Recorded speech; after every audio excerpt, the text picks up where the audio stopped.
During my short time on this earth as an artist with a decent amount of skill and a constant urge to become good enough so I can post a drawing on Instagram and get an ungodly amount of likes and comments to further boost my ego and fuel my endless need for instant gratification, I have come to the realization that one thing every artist needs the most, but only a few artists successfully ever get to receive and put to good use, is art advice. And not just any art advice, because honestly, I've seen so many different forms of art advice out there, and trust me when I tell you, you don't want art advice from those people who only tell you things like, don't ever use reference, you will never learn anything that way, or you just need to draw every day, it'll automatically make you better. Or the worst one I've heard so far that made my soul jump out of my body just because of how stupid it sounds: don't ever try digital art, it's not for real artists.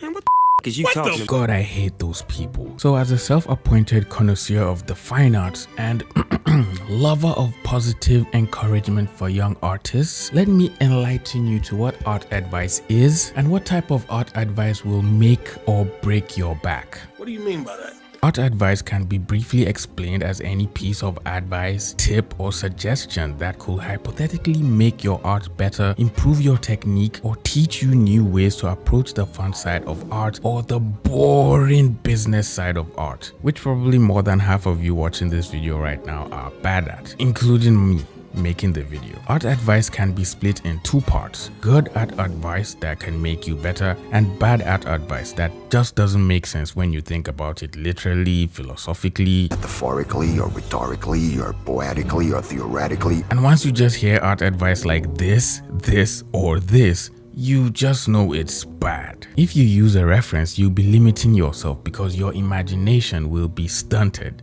Like, what? How else do you want me to draw something I've never seen before or have no prior knowledge about? How does using an image for reference to make sure you're drawing the left quadriceptical bicep on the back muscle make your imagination stunted? I always keep seeing people giving this awful advice of not ever using reference for your drawings because using reference is cheating for some reason. How does that even make any sense? Even the old masters in the Renaissance era always used reference for their paintings. That's why their paintings were always good. You should always use reference to solidify your knowledge of different things and elements in your drawing. The lighting, the color, the pose you're using, and every other thing you suck at. Don't look at other artists to take inspiration, because then your art style won't be unique. Now this one annoys me so much because the whole thing with art style has always been so easily convoluted. Your art style basically develops over time while you take inspiration from movies, cartoons, and many other different things that inspire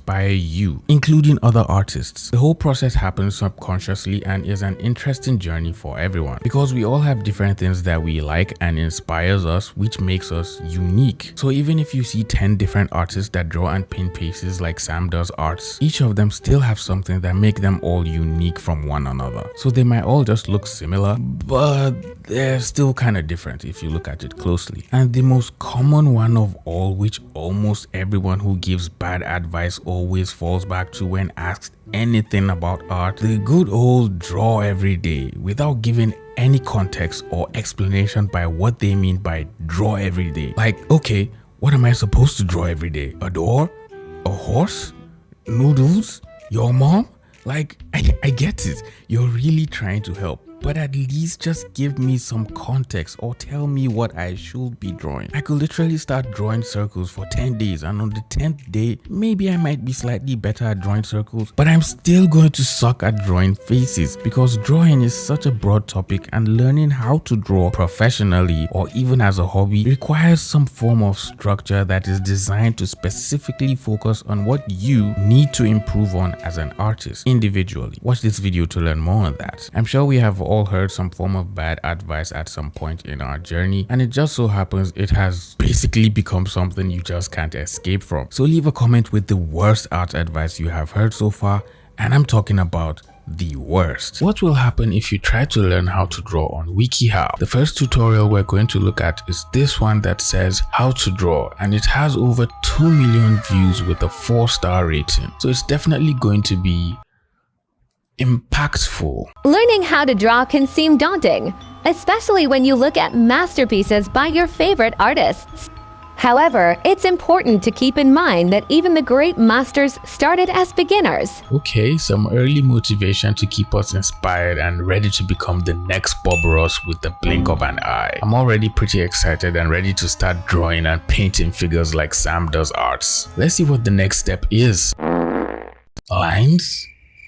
Squiggly lines? If you're just learning to draw, start by carefully drawing the pencil over the page in a straight line. Practice holding your hand at different angles to see what gives you the most control over the pencil, along with what feels most comfortable. Okay, not to be that guy, but isn't this super basic elementary stuff? I'm not even trying to be nitpicky here, but I was expecting some actual drawing tips that can be practical and immediately applied to draw a character or figure or something. But I guess this is very basic and surface level, so beginners can have a base to start from and also use as a warm-up to loosen their wrists so they can have better confidence with their lines and strokes, I guess. Draw a simple shape, such as a circle, and add an imaginary light source to your page. Use a pencil to lightly shade in the areas farthest from your light source, while leaving the area closest to the light source unshaded. Okay, this is theoretically good advice, especially for shading and bringing out the forms in your drawing. But why does your ball look like frozen fart? The shading just looks... Cut the cameras. Usually when shading a simple circle to show value and tonal structure, the example is expected to show the highlights, midtones, and shadows, and then more advanced techniques like ambient occlusions, reflected light, and all that, so the artist can understand how these elements all work together and transfer that knowledge in bigger drawings. But your example is just...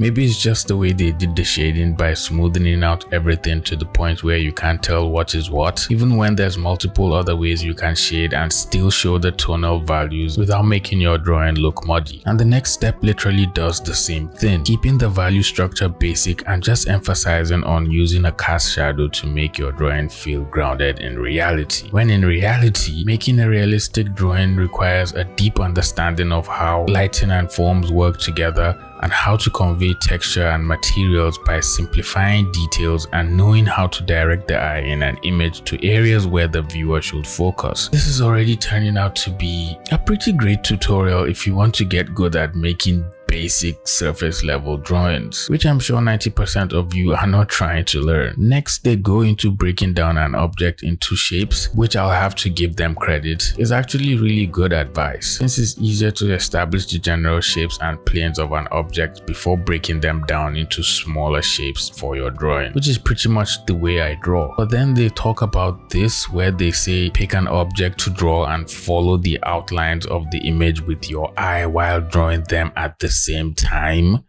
which is just confusing. Like, what's the point of doing all that? I don't get the significance of drawing like this. Unless you're, of course, Kim Jong-gi, who has spent an entire lifetime just practicing drawing. So basically, starting with a sketch is pretty much useless to him at this point. But you're not Kim Jong-gi, so save yourself the shame of looking down at your drawing and seeing an absolute abomination, making the rest of us press F in the chat to pay our respect for the monstrous horrors you have manifested before you. So for the most part so far, WikiHow is turning out to be the worst place to learn how to draw or even search for drawing tutorials. But these next images are literally going to blow your mind with how correct and ridiculously wrong they are at the same time.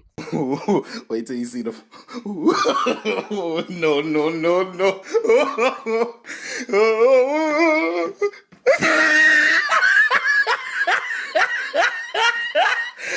Look at the top. My problem with this is these tutorials are supposedly made by professionals, or at least people who claim to be certified and professional artists. But for the drawings to be this bad, it just makes me feel weird about this entire thing. If these drawings were made by a child or just someone starting out and figuring their way in art, it's totally understandable since everyone started with bad drawings and then gradually improved with time as they kept on practicing the fundamentals of art. But these drawings are made by professionals who are supposed to have mastered mastered the fundamentals of art before teaching them to others and sharing what they have learned from their years of experience and practice. But experience is telling me whoever is writing this needs a tutorial themselves. Not only do these drawings look flat, simplistic, and lack any form of dynamism to manipulate the audience into thinking they're good, the basic structure and techniques these professional artists use to build on are just downright bad and impractical. The rectangle and oval to form the body are good enough shapes to build on, especially if the character you're drawing is meant to look simplified or cartoony, but using them to flesh out and finalize your drawing is just going to make your final drawings look like what you'll see on a Friday night out with friends after you've had one too many drinks and are just ready to hit the hay. The proportions are bad, the forms are wonky, and the anatomy is not close to being accurate enough to be considered realistic and is basically nowhere to be found. The method used here is extremely questionable and makes me wonder what they were smoking while doing this, because it's probably the good stuff that makes them forget to solve problems and happy enough to end up with something that looks like this. What even is this? The drawing just lacks any form of dynamism or even just a simple gesture, and it looks like too many steps were skipped at the beginning and were only thought of after the fact. Whenever you're trying to make a good drawing of a figure, the first thing, which should be the most important thing on your mind, is the pose. Nailing the pose and gesture of the drawing just helps you solve all the problems of having a dynamic drawing, instead of having to fix them later by patching together wonky parts like a spoiled toy. The hands and legs play an important part in getting good fluid gesture and movement in your drawings, and leaving them till the last minute just makes your drawing look stiff and less exciting, especially when you just end up drawing them wrong. For beginner artists, drawing with a solid skeleton underneath or just starting off with shapes and gestures are basically the best ways to build off any pose or character drawings, and then you can proceed into breaking down each shape into smaller details and thinking about placing the correct anatomy around your character. And even if you don't get the anatomy correct, having an interesting and dynamic pose for your character and using gesture to properly convey the feeling of that pose will look so much better than having correct, convincing anatomy on a bad pose. And then the tutorial goes ahead to teach us how to practice gesture drawing after failing to mention that earlier in the beginning, which should have been more practical to avoid making mistakes, but then go ahead to totally contradict themselves in the example they give of what gesture drawing looks like. According to them, a gesture drawing is a basic sketch that captures both form and a sense of movement. Just a few simple lines to capture the shapes and movements of what you see. But in their own example, their drawing looks finished with their character fully in clothes and even has shoes on. That looks like much more than a few lines to show movement. Who draws shoes in a gesture drawing, for Christ's sake? Gesture drawings are meant to be quick, simple, and solely focus on showing the movement and direction of the pose, which is why emphasis is placed on understanding the line of action, and poses with mostly dynamic movements are used for gesture drawings rather than bland, stiff, and casual boring poses. These tutorials are doing well at teaching us the theory part of art with just little bits of information here and there, while leaving out the mostly useful and practical steps that help you become an artist and gradually improve in whatever genre of art you decide to pursue. I'll rate this tutorial a 5 over 10 because half of it is actually good,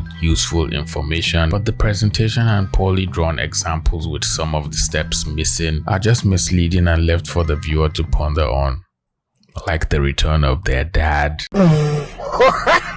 The next tutorial we'll go over is how to draw a human head, and it has over 700,000 views, but it's not written by a self-proclaimed professional artist, which is quite honest and allows us to take everything we see here with a grain of salt. Now this one is way better than the first tutorial in terms of just skill and how the final drawing looks. The setup and sketch of the drawing is practical and pretty easy for beginners to follow. The strokes are more confident and carry a sense of a decent amount of experience and trial and errors over the years, and you can feel like this person has been drawing for quite some time. And even if we can't compare their final drawing with some of our favorite artists' works, you can still tell that this person knows their onions. They start off with drawing the head from basic shapes and use guidelines to place the landmarks for the features of the face, which is probably one of the most commonly used step-by-step process for drawing a face by every artist I know, including myself. And then they proceed to draw in the eyes, eyebrows, nose, and mouth, and making sure each of them sit correctly on the face before drawing in the hair. Everything looks good so far, but my only problem with this drawing is the sheer lack of volume of the hair. And it's a problem I always found myself making subconsciously because I wasn't thinking about it carefully. If you look at his drawing, you will see the hair sits closely on the head, close to the forehead, making the head look smaller than it should be and making the hair feel less voluminous. And I'm sure some of you are going to say, but Mohammed, you wise and trusty artist with a voice so calm it smoothens bed sheets. What if the character I'm drawing has short hair? Doesn't that mean the hair will be close to the head? To which I reply in a calm, cool voice, no, it apparently doesn't. And this simple tutorial from the magnificent TB Choi shows us why. No matter what hairstyle you draw on your character, hair will always have different sections, with each section having volume given the hair shape from the front,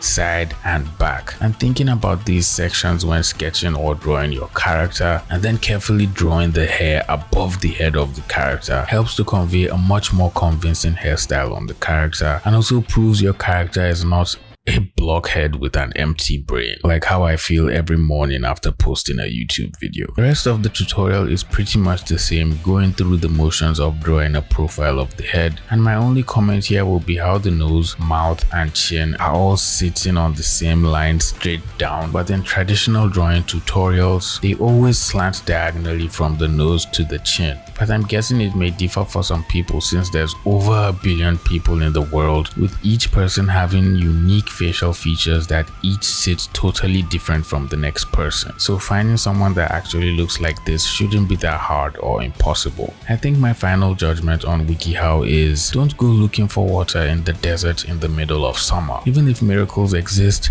you'll probably die of thirst before one happens to you. You must draw every day. Just draw every day. Just draw and you'll improve. This is by far the most common bad art advice that comes with a twist. Sometimes people will say just practice, or practice every day, or yeah dude, your art sucks, you just need to practice every day.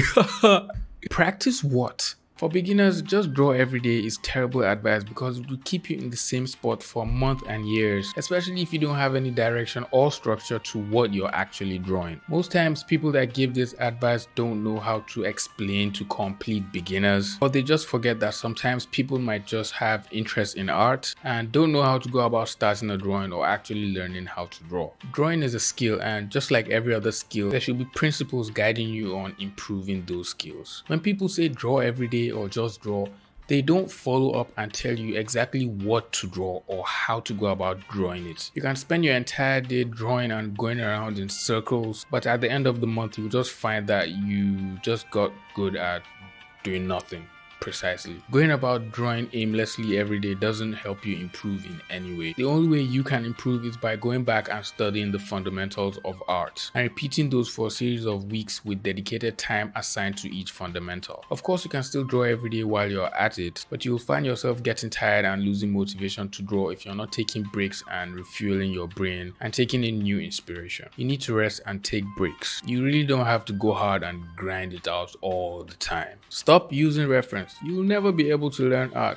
Using reference is cheating. If there was an award for the top worst art advice, this will always come out first place. I can never understand how using reference is considered cheating. People who say I draw without reference or I drew it all from my head, I didn't use any reference at all. It's all from my imagination, no pictures, no references, nothing. I think they tend to feel superior to people who actually use reference. But if you take a look at the drawing, well, I guess the drawings can speak for themselves. There is no way you can draw something if you haven't seen it before or you don't know what it looks like. Using reference is not to copy exactly what is in the reference photo you're looking at, but to take elements from the reference and apply them in your work. You can take 20 different reference images just for one drawing and use different pieces, different elements from each of them to complete your drawing. It could be the light from one image or the color from another image or even the composition and the way the elements are arranged in another image. Taking reference and using it just helps to solidify your image and make your art look 10 times better and much more realistic and readable. A lot of people get confused when they see high-level artists draw straight from their heads and create fully rendered images with costumes, clothing, vehicles. I'm looking at you, Kim Jong-ji. And sometimes they don't know how these artists do it, so they think the artists are not using any references. But I'm sorry to break it to you, they are. Even Kim Jong-gi. Professional artists taking much more references than new artists, and this could just be from studying books, looking at more art, taking more inspiration, watching more movies, and just actually doing things that help build your visual library. So when you want to draw from your head, you can just pull from the references you have saved up in your visual library. Stop drawing. Your art is so bad, you should quit already. I can't consider this as bad advice as it's just pure wickedness. It really can't help a person to make him better. I suggest you just don't bother saying anything at all. For people who already loathe their art, this kind of advice can lead to severe depression, causing the person to have negative feelings about themselves and their art. You really can't tell what people are going through just from looking at their art. Some people might already be in a bad mood, or they might be in a rut, they might be in a funk, and drawing might be the only way they can escape from their feelings. The drawings don't have to be really good or great, but it just helps them escape from all the chaos that's going on inside their heads. And for you to tell someone like that to just stop drawing, it's almost the same thing as telling them to just go ahead and jump off a cliff. You really can never know what people are going through. So be nice to people on the internet, even if they're not nice to you. You need to use a drawing tablet if you want to improve. I use this expensive art tablet and you should too if you want to improve. Honey, listen. The tablet or the drawing program doesn't equate to the amount of actual skill you have. If you don't know how to draw hands on paper, you still won't be able to draw hands on a drawing tablet. Sometimes I feel way better just practicing on paper than actually drawing on a screen. There's a feeling that can't be replaced when using paper. It's honestly satisfying, and it feels as if I can connect to my hand when using paper more than I can connect to my hand when drawing on the computer screen. I feel like a lot of people use their equipment as an excuse for them making bad art. Digital art isn't real art. Digital art isn't art because the computer does everything. Don't do digital art. This idea probably comes from the art purists who think doing only traditional art is the only way to go. You have to paint on canvas with a brush and mix all your colors in a traditional palette. You literally have to paint purely traditional before you can be classified as an artist. They consider digital painting as cheating because the computer just automatically mixes all your colors for you. You don't need any prior knowledge of art. You just need to turn on the computer and click one button and you will automatically just have amazing art. We're in 2020, there's a deadly virus going around and wiping people out. People were stuck in their houses for some time. I don't know if you realize this. Technology has advanced and art has advanced with it. Art is art no matter what medium you're using to create it. So an artist, if you have skills and you can translate them onto a piece of paper or on a computer using a drawing tablet. If making art on canvas is what you enjoy doing, by all means go ahead, make yourself happy. If drawing on the computer is your thing, find the largest drawing tablet you can find and draw away till you're happy. Anime is not real art. You have to grow up. Stop drawing anime. Cartoons are not going to teach you how to draw. Nani? まさか何を言ってるんだこいつ I really don't know what to say. These are sad times. Anime is not real art, but we can make it real art. Smash like now and we'll make anime real art. What? Anime is real art now? Next, I will reveal to you my favorite anime. Favorite anime reveal at 200,000 subscribers, so subscribe now. I enjoy anime and I enjoy drawing comics, so if you tell me to stop drawing comics, that means you clearly don't like me as a person. Comics, cartoons, and anime are all just interpretations of real life, adapted and simplified to suit the artist's taste or art style. People who draw manga and comics actually understand how to draw real life, but they prefer to just simplify it and draw what they actually enjoy. If cartoons and comics are not the type of art you enjoy, it's totally fine. There are a million other people who enjoy that kind of art style. Find the kind of art you enjoy making and keep on creating that. It doesn't matter if it's anime or oriental art, or fine art that hangs in galleries. Art school is the only option if you want to learn art. You have to go to college for art, or no one will take you serious. Get a degree in a real career and do art as a hobby. Some years ago, you did have to go to art school in order to learn art, but now pretty much everything is online. All you need is a computer, your internet, and the will to actually learn. Art school might give you the opportunity to meet people, build relationships, and build connections with professional artists and art teachers that you might not see in real life. So maybe that could be a good reason enough for you to spend thousands of dollars. Or you could just keep sending them DMs until they respond or block you. I don't think any studio or recruiter looks at your degree if they want to hire you. They'll just ask for your portfolio so they can see if your art is good and if it can fit the art style that the studio is going for. You really just need to have a great portfolio and great personality, so you should be easy to work with and you should be able to work in a team. Some of us have that problem. Otherwise, your degree is just going to be for you and maybe your parents. Pursuing art is a waste of time. You have to be born an artist. You can't become one with hard work. Pursuing anything you're not interested in is a waste of time, unless it's beneficial to you in some way. Nobody is born an artist. Some people are born with a talent or a gift, but you definitely need hard work and dedicated practice to grow that skill. Your age doesn't matter as well. I've seen really great artists that started drawing at 30 years old.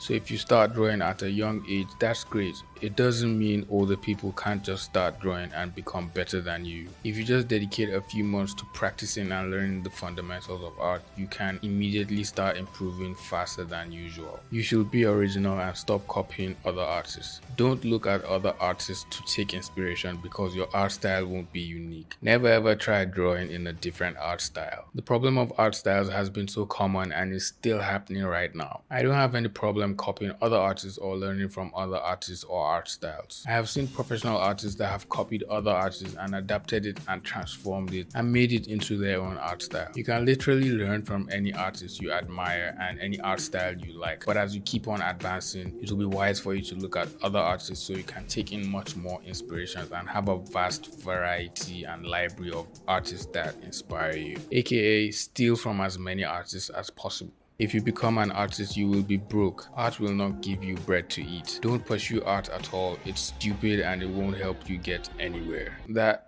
sounded like someone from my high school. Well, there are some really low paying jobs in art and most people do start from these very low paying jobs. But as your skills improve and your art becomes better, you naturally just start getting better paying jobs. You should also start reaching out to studios you want to work for if you can get your art to the standard the studio is looking for. Just networking and making friends in the art community can actually go a long way. Sometimes it might be your friends that can get you jobs, so make sure you ask them if there are any openings that they know of in their studios, if they are working in any studios, or you can ask them if they know any art recruiters and then they can vouch for you. Never take a break. Excuse me, have you heard of burnout? Have you heard of exhaustion? I don't care how motivated or inspired you are. If you keep on doing the same thing for hours or days, you will eventually get tired of doing it, especially if it's art. Your brain needs to refresh and you need to rest. I know taking breaks and not doing art feels really daunting and you think it might stunt your progress, but occasional breaks here and there don't hurt at all. Take a few days off or even a few weeks off sometimes. You may not be physically drawing or making art, but you can still look at art, watch movies or play video games. Just do anything that isn't exactly you making art. You need to learn Photoshop or 3ds Max to become a pro. I don't agree with this. Now the software you choose to learn really depends on the artist you're trying to become or the career path you intend to take. If you're trying to become a storyboard artist or an animator, a 2D traditional animator, there's no point in learning 3ds Max. works. That will be counterproductive. The only thing that should make you learn a program is if it adds to your workflow or if it just makes making art easier. There are illustrators who learn 3D programs so they can use 3D elements in their painting, and it just makes them make art faster. So learning a software should really be decided by what you're going to use it for in your work. Don't ever try shading with black. I think this is mostly said by people who are fine artists, where using black is highly forbidden because black and white are not true colors or something. I really don't know. I've seen a lot of comic book artists and even some painters that use black and white in their shadows and highlights. Once you understand how to use values and manipulate colors, using black and white in your shadows and highlights shouldn't be a problem at all. I wish I got bad advice. I got no advice. I'm so sorry. Did you have friends? Did you surround yourself with other artists? Maybe you should join our Discord server. There's a lot of artists in there and there's always fancy art and fancy advice flying around. Don't draw fan art. I've heard some people say this because some artists draw only fan art and it eventually becomes their entire portfolio, which I don't think is bad at all. I think you can use fan art to grow your online presence, especially because the fans of the character or IP you're drawing are eventually going to see your work. And if your fan art is great, well, cheers, you just got some new eyes and followers of your art. You can also use it to show a studio what you can do with their characters if you're trying to get hired by them. So draw as much fan art as you can and post it everywhere so the right eyes will see it. There are no mistakes. Of course, I agree. There are no mistakes. Everyone else makes mistakes, but we make happy accidents. How to draw hands, hide it. This is such a cheesy little trick, but one way or another, you're going to get caught eventually. So it's no use hiding your problems. Unless you intend to draw all your girls with their hands behind their back, then I guess it could work for you. Or you could just learn how to draw hands, which is not the easiest thing to do, but it will end up looking better in the end, I guess. Now moving on, good art advice. Don't you just love it when someone actually tells you something that will actually make your art better? Like using the soft airbrush to draw lips and then using a brush with pressure opacity settings turned on makes your lips look juicy, or drawing poses using gesture and then breaking down poses into simple shapes to simplify your anatomy makes your drawings look so much better. Good art advice comes in many forms, ranging from simple art tutorials that can teach you new tricks you can practice in your art, or advanced techniques that professional artists use that leave you thinking about your life and how long it will take you to learn how to do that, because you've watched the video many times and you still can't seem to figure out how the artist did a particular thing. Good art advice could even just be simple words of encouragement to make you feel better about your art, or just motivate you to keep making art. As long as it helps you in one way or another, or teaches you something new and inspires you, then it's definitely some good art advice. Kind of along the lines of, make work that you like instead of work you think you like or you think you're supposed to be making, which of course could be taken out of context, but basically refers to making art you enjoy, since that will eventually motivate you to continue making art in the long run, especially if you have an art block or just don't have that motivation to draw. Art doesn't need to be perfect, it just needs to be convincing. Now this one is for all the perfectionists who like to spend time on an image making sure every little line is perfect. Sometimes your work doesn't need to be perfect. Art in itself is an expression for every artist, so don't be afraid to let happy mistakes happen from time to time. Don't compare yourself with others, but with yourself from a year before. Now this is such good advice and it's perfect for people who can't seem to see any progress in their work or just aren't happy with the amount of progress they're making in their art. Everyone's journey is different. Some people learn faster than others, some people have different ways of understanding things, so comparing yourself with other people might just be doing you more harm than good. Now comparison isn't a bad thing at all. Of course you can compare yourself from time to time, just don't let it consume you and don't spend too much time thinking about what others are doing or how others are progressing in your art, and just focus on yourself. Because as much as comparison is a good thing, it could also lead to things like, I don't know, hate, jealousy, envy, and all other mixed emotions that come with comparing yourself with others and then hating yourself and your work. Art advice, whether good or bad, is quite important for every artist, no matter what step you are in your art career or how good your art skills are. And the best part is you always learn something new even if you already know whatever art advice you are being given. Art advice can open a new world of possibilities for your art and show you new ways to approach something you have always been struggling with for a long time. Platforms like YouTube, TikTok, and Instagram are great places to find art advice from artists who have spent years learning and mastering their craft and are kind enough to share knowledge for free, and all you have to do is just sit down, listen, and practice. Websites like Schoolism and Brainstorm School offer long, high-quality, in-depth courses and tutorials with professional artists working in the industry and probably don't have time to make YouTube videos. The courses are almost similar to going to an art school or having an art mentor take you under their wing and teach you everything they know and monitor your growth at the same time. Well, of course you'll have to pay for their time, but other than that, I think these are really great. Whatever preferred method you choose to learn art or take art advice is entirely up to you as an artist and how much time you intend to put into improving your art. Because just like everything else, if you don't put in time, don't do the crime, or is that how the saying goes?